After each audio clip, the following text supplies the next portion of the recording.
Welcome to B2B Craftworks, a podcast about business writing.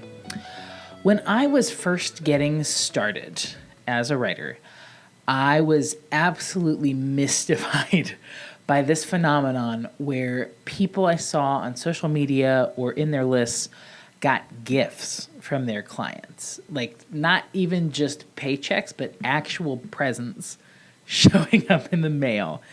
And I felt really left out, or I felt really clueless that surely I'm missing out on something if there's some kind of relationship where people would be so happy to be working with me that they, like, after paying the paycheck, sent you something in the mail.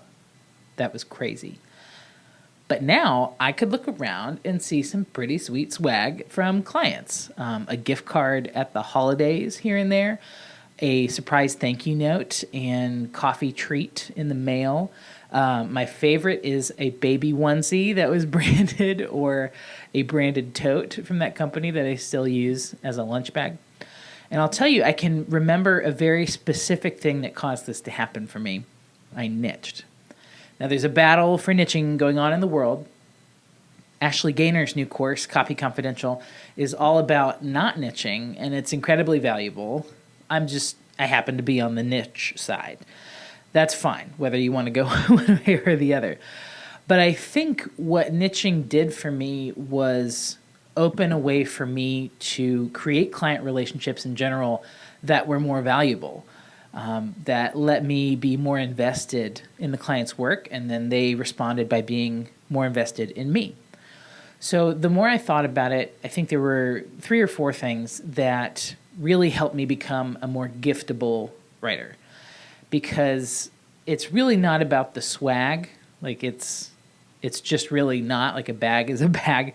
But to me, that represents being the kind of writer that provides so much value and good work and is so appreciated that people's gratitude overflows into that kind of gesture. And who does not want that?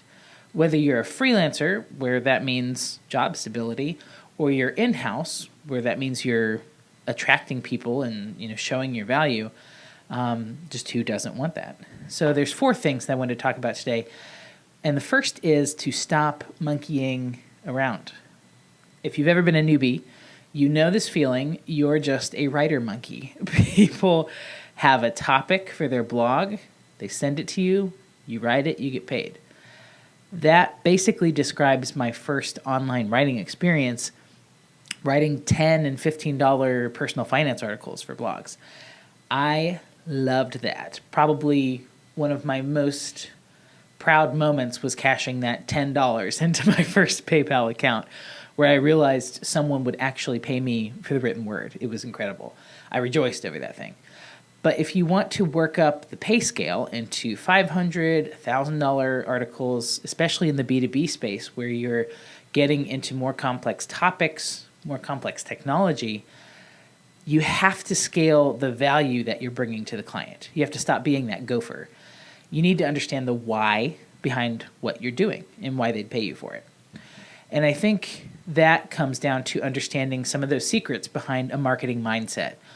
What does a HR technology product marketer want?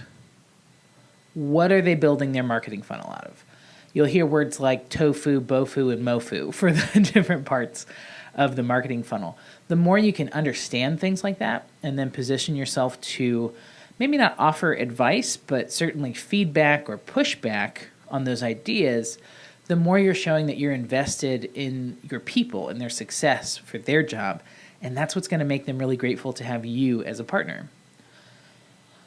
The next point I started thinking about was showing up as a person. So I think that the writer monkey mentality can have you trying to get in there and get out without causing any friction. I think especially when I first started, I was almost afraid people would realize they were paying me.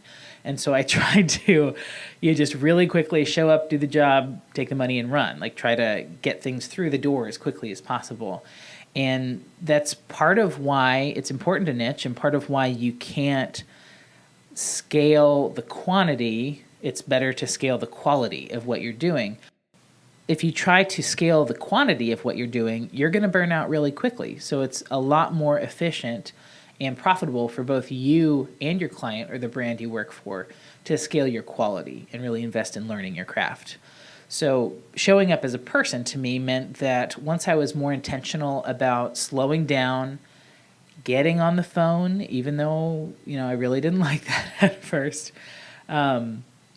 being actually present as a person and showing gratitude through email or even sending my own client gifts, that energy came back to me because people could tell I was investing in that relationship and not just trying to send a $10 article, get paid, and run away.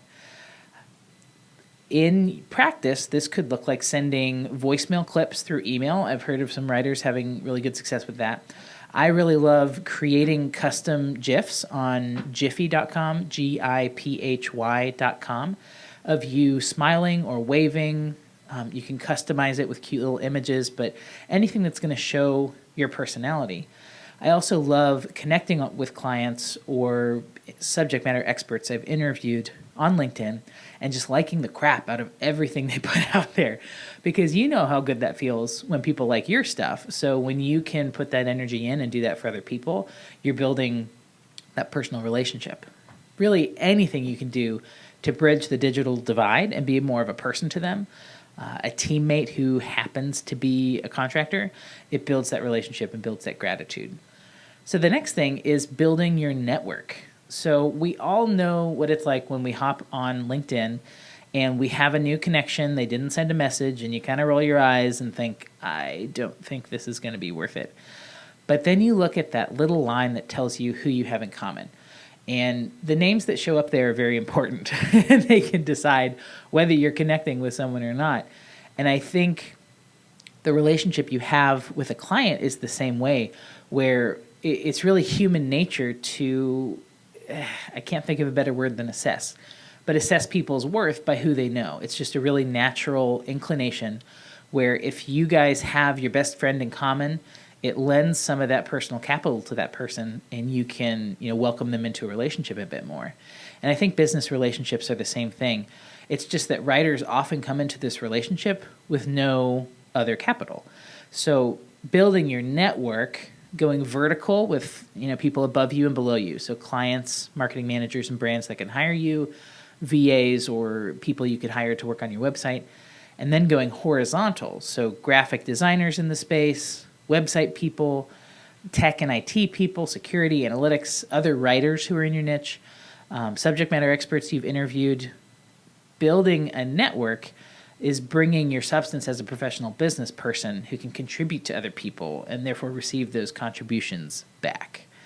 And I think that is where a lot of the value can come from niching, where those relationships are more natural and they happen more naturally because you are navigating something that you're all curious about. And that is a perfect lead-in to the final point, I think, which is being curious.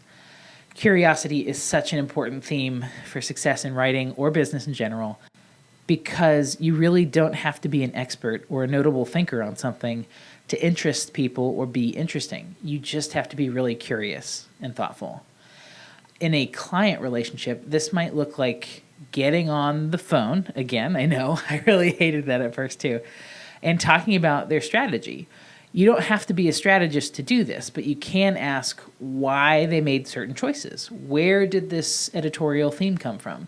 Have you considered blank, or have you tried blank? And just like that, you are more valuable because you're giving them space to think about what's important to them and make a better plan for what they're doing.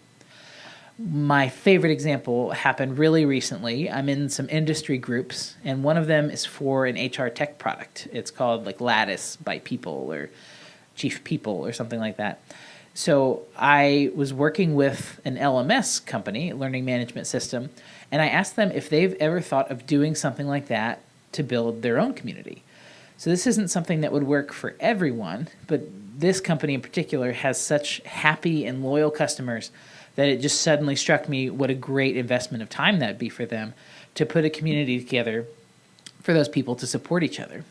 And right away, that was something they're very excited about and they're going to think about. And this isn't new work for me. This isn't, I'm not selling Slack groups or anything like that. But I really care about their people and helping their marketing be a success, and that energy comes back to me in loyalty. I also think curiosity gets at that fact that there's literally only 2 or 3 people in the world who really feel like they know what they're doing all of the time. So if you can be that curious, well-informed, thoughtful person who's asking questions and creating space for building connection, that connection's going to happen. That empty space will get filled. And you don't have to know more than you know right now to do that. So these are some thoughts on how to build relationships so good that brands send you presents. And if this happens for you, if you take any of this advice, please reach out and tell us. For now, I'm really excited about the guests that we have lined up for April and May. Some people who I'm just surprised they say yes. I'm constantly surprised. People are saying yes to talk about this really nerdy, cool stuff in B2B writing. So to stay on top of those people coming out, you can stay subscribed here. You can find us on Facebook, Twitter, and LinkedIn, wherever you get your news. And the most important thing is to be on that email list where you will get updates about what's happening in the industry and an invite to the special group that we're going to start making in the next month or two. Thanks for listening.